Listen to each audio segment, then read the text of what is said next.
I'm taking the Nissan Murano on a 1,000-mile road trip to Boston. Will I be impressed? Let's find out.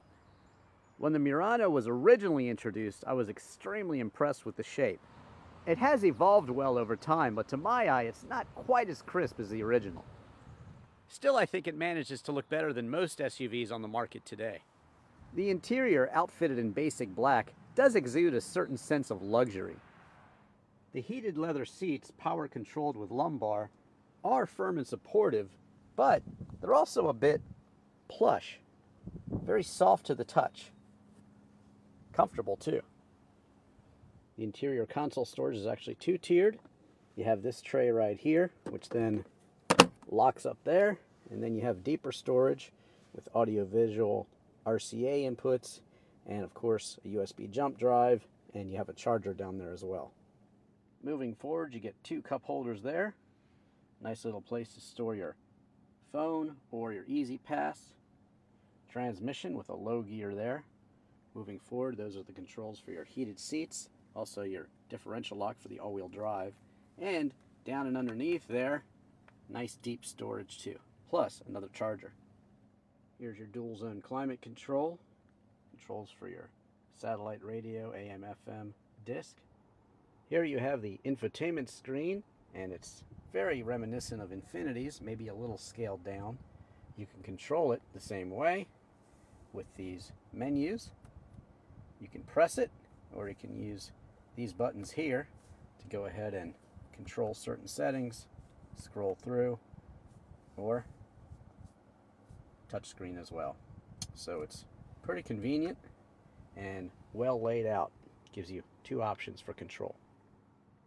You can also control the navigation infotainment screen via voice, and of course you can control it from the steering wheel too, in terms of what you're listening to and which song you can scroll through. And then you have the cruise control right here, also on the steering wheel. Gauges are very nice. I like the way they're lit up and very clear and easy to read, also with some menu controls right here on the side. You have additional controls right to the left of the steering wheel here, where you can turn your traction control off, open the rear hatch, etc.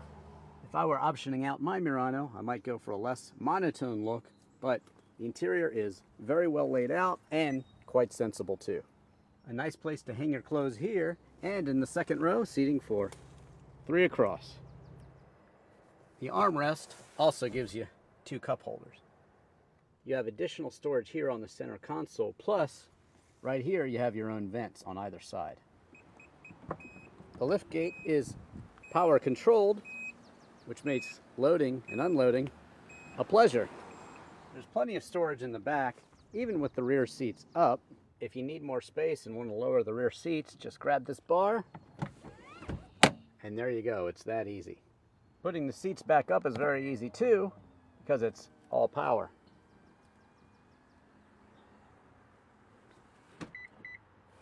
The Murano is powered by a 3.5-liter V6 that produces 260 horsepower. You can expect a 0 to 60 time of 7.2 seconds. Fuel economy is rated at 18 miles per gallon in the city and 23 on the highway. You can expect 20 miles per gallon overall.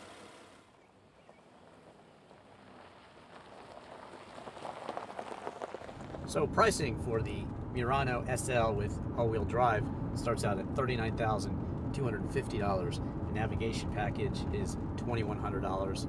Carpeted floor mats $195. So you're out the dealer door at $42,410. Certainly not cheap, but you got the all-wheel drive and you have a fully loaded luxury SUV for that money.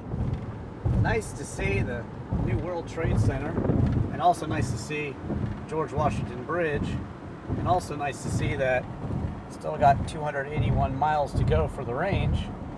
The road's a little bumpy, but the seats are still comfortable. Follow I-95 north. And, of course, the navigation's been helpful, but 281 miles still in our range, and we've already gone close to 250 miles. Dual zone climate control? Check. Navigation system? Check. XM radio with easy to use presets? Check. Comfortable seats? Check.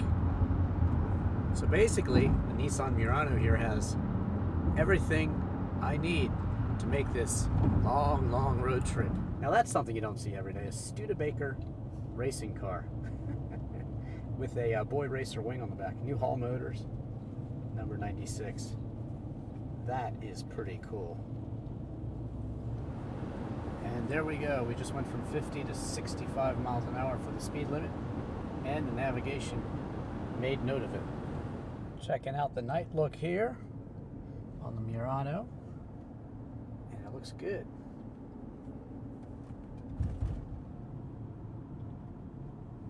Heading into the Mohegan Sun, one of the largest casinos here, and you might gamble in there, but there's no gambling with this Nissan Murano.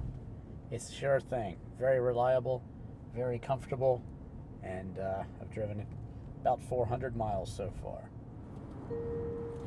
Nice little ding when you reach your turn on the navigation, and I can tell you as we're driving through Rhode Island here that the actual range for highway driving is right around 460 miles on a tank, so not so bad. And after traveling about 500 miles, here we are, Boston, Massachusetts. And there you go. Once a car gets into your blind spot, you get the orange light as a warning. Nice. New England back road here, and the Murano swallows it up. It's kind of interesting to me how, you know, a lot of this car is very similar to many Infinitis, of course, with the Nissan Infiniti Link, but yet they managed to, even with like the navigation screen that's extremely similar and obviously has the same programming, they managed to make it very similar, yet at the same time it is scaled back just a bit. It doesn't feel quite as quick or quite as luxurious as the Infinitis do, but it still feels luxurious and refined. So in terms of cornering, yeah, the Nissan Murano works. I'm not saying it's as crisp as the Infiniti, but it does grip well and it does handle as you'd expect, even in a larger SUV. Of course, the all-wheel drive is there to help you, as well as traction control, stability control. But all in all, it's a very luxurious car and just a slight bit less refined than an Infiniti, but still very refined. Well, rainy and slick, but the Murano just instills a nice sense of confidence. The all-wheel drive working, and just a nice, pleasant, luxurious place to be in the rain, snow, or sunshine. This is kind of an idyllic street. Right turn ahead onto Massachusetts Avenue.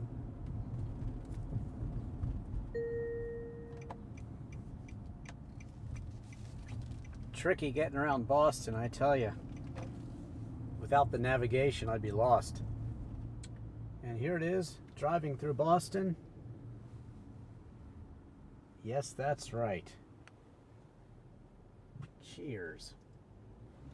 Where everybody knows your name. I think any city on the water is definitely a beautiful city. So back in the 50s, when the highways were developed all across America, you suddenly had people buying up station wagons and heading out across the country with their families to see it.